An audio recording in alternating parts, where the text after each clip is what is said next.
आज आपको एक छोटी सी कहानी सुनाता हूँ। एक ऋषि थे, कश्यप ऋषि। महाभारत में उनका प्रसंग आता है।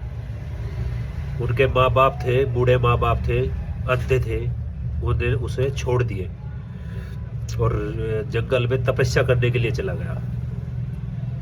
एक पेड़ के नीचे बैठा था, वहां तपस्या कर रहा था। जब भी किसी बगुली ने उनके ऊपर बीट कर दी तो गुस्से से उसने बगुली की तरफ को देखा तो बगुली भस्म हो गई। तो उसने सोचा तेरी तो तपस्या पूरी हो गई, क्योंकि तेरे अंदर तो पूरी शक्ति आ गई। तो फिर एक घर में भिक्षा मांगने के लिए चला गया। वो वहाँ एक नवनिवाहित जोड़ा रहता था। वहां से आके उसने भिक्षा जैसे मांगने गए तो उस घर से स्त्री निकल कर आई। वो कह लगी भगवान मैं अभी आपके लिए कुछ लाती हूँ। तो वो अंदर घर में गई। दूसरे दरवाजे से भी उसके पति अंदर आ गए। तो पति उनके अंदर आ गए तो उसकी आदर सत्कार में नपारी देने में लग गई। उसे थोड़ा टाइम लग गया। तो जैसे उन्होंने कहा अपने पति को के लिए दूसरे दरवाजे पर एक अतिथि खड़ा है, मैं उसे कुछ कहले हाँ हाँ पहले उसे देखो। आप उसे देने के लिए वो गई, कुछ टाइम लग गया। तो ऋषि को पूरा अपनी शक्ति पे अहंकार था। तो एकदम बड़ा तो मुझे वैसा वैसा ऋषि समझ रही हो क्या, इतना टाइम लगा दिया।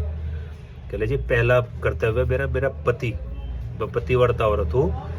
मेरा सबसे पहला कर्तव्य उनका आदर सत्कार करना है। आप दूसरे नंबर बातें हो। वो बोला मैं वैसा कैसा ऋषि हूँ। कहला हाँ मुझे पता आप कैसे ऋषि हो। उस वृक्ष की बगुली मत समझना कि आप मेरे तरफ को लखाओगे तेज से और मैं भस्म हो जाऊंगी।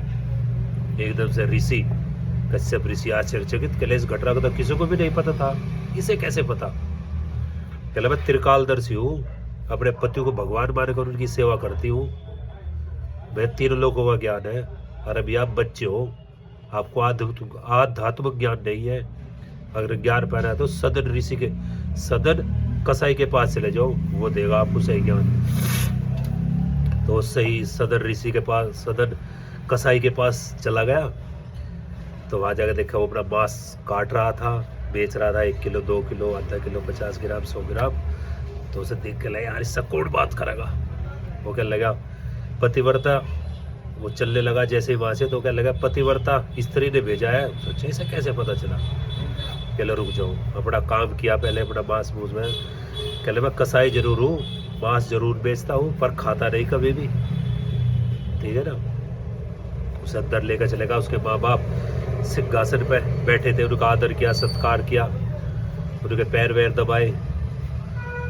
तो वो सदन कहने लगे आप मुझे त्रिकालदर्शी हूँ मैं, मुझे सब कुछ ज्ञान है, वर्तमान भविष्य भूत का। और आपको तो जीवन में आध्यात्म ज्ञान कभी भी नहीं हो सकता, क्योंकि जिसने अपने माँ बाप को छोड़ दिया वो कई जंगल में जाकर तपस्या करके ज्ञान पा सकता है, कभी भी नहीं पा सकता।